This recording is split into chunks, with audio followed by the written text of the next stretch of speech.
ಸುಮಾರು 11:30 ಗಂಟೆಗೆ Udupi town police ಠಾಣಾ ವ್ಯಾಪ್ತಿಯಲ್ಲಿರುವ ಸುಬ್ರಹ್ಮಣ್ಯ ನಗರ ಅಂತ ಏರಿಯಾದಲ್ಲಿ ಅಲ್ಲಿ ವಿನಯ್ ದೇವಡಿಗ ಎಂಬ ಒಬ್ಬ ವ್ಯಕ್ತಿಯ ಮನೆಗೆ ರಾತ್ರಿ ಸುಮಾರು 11:30ಗೆ 3 ಜನ ನುಗ್ಗಿ ಅವರನ್ನು ಲಾಂಗಿಂದ ಮತ್ತು ಮಚ್ಚಿಂದ ಹೊಡೆದು ಸಾಯಿಸುವ ರೀತಿಯಲ್ಲಿ ಕಂಡು ಬಂದಿದೆ. ಮಾಹಿತಿ ಬಂದ ಕೂಡಲೇ ನಾವು ಸ್ಥಳ ಪರಿಶೀಲನೆ ಮಾಡಿದಾಗ ಮತ್ತು ಐ ವಿಟ್ನೆಸಸ್ ಸ್ಟೇಟ್ಮೆಂಟ್ಸ್ ಪ್ರಕಾರ ಅಲ್ಲಿ 3 ಜನ ಅಕ್ಷಯ್, ಅಜಿತ್ ಮತ್ತು ಪ್ರದೀಪ್ 3 ಜನ ಬಂದು ಈ ರೀತಿಯಲ್ಲಿ ಹಲ್ಲೆ ನಡೆಸಿದ ಬಗ್ಗೆ ಮಾಹಿತಿ ಸಿಕ್ಕಿದೆ. ಆಮೇಲೆ ನಾವು ಇವರ ಹಿನ್ನೆಲೆಗಳನ್ನು ನೋಡಿದಾಗ ಮೊದಲನೇದಾಗಿ ವಿಕ್ಟಿಮ್ ಯಾರಿದ್ದಾರೆ ವಿನಯ್ ದೇವಡಿಗ ಅವರು 2020 ಒಂದು ಯೋಗೀಶ್ ಮರ್ಡರ್ ಕೇಸಲ್ಲಿ ಪ್ರಮುಖ ಆರೋಪಿ A1 ಆಗಿದ್ದಾರೆ ಅಂತ ಗೊತ್ತಾಗಿದೆ.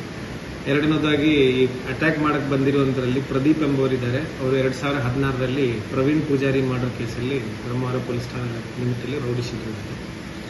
ಈ ಘಟನೆಗೆ ನಾವು ಮತ್ತೆ ತನಿಖೆ ಮಾಡಿದಾಗ ಆ್ಯಕ್ಚುಲಿ ಪರ್ಸನಲ್ ರೀಸನ್ಸ್ ಕ್ಷುಲ್ಲಕವಾಗಿರುವಂಥ ಕಾರಣಕ್ಕೆ ಆಗಿದೆ ಅಂತ ನಮಗೆ ಕಂಡು ಬಂದಿದೆ.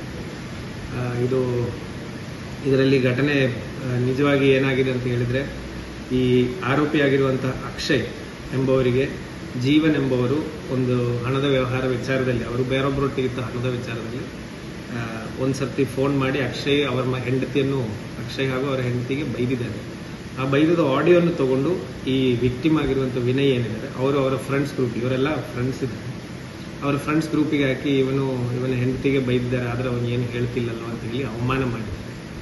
ಇದೊಂದು 2-3 ದಿನ ಮುಂಚೆ ಆಗಿದೆ. ಈ ವಿಚಾರದಲ್ಲಿ ಇವರಿಬ್ಬರು ಮಧ್ಯದಲ್ಲಿ ಮಾತುಕತೆ ಆಗ್ತಿತ್ತು.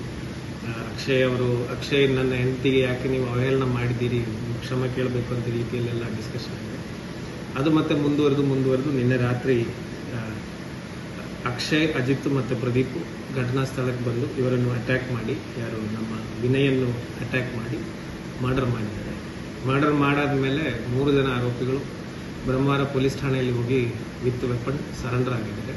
ಅವರು 3 ಜನರನ್ನು ಅರೆಸ್ಟ್ ಮಾಡಿ ವಶಕ್ಕೆ ತಗೊಂಡು ಪೊಲೀಸ್ ಕಸ್ಟಡಿಗೆ ತಗೊಂಡು ಮತ್ತೆ ಮುಂದಿನ ಕಾನೂನು ಕ್ರಮಗಳು ಕೈಗೊಳ್ಳಲಾಗ್ತದೆ.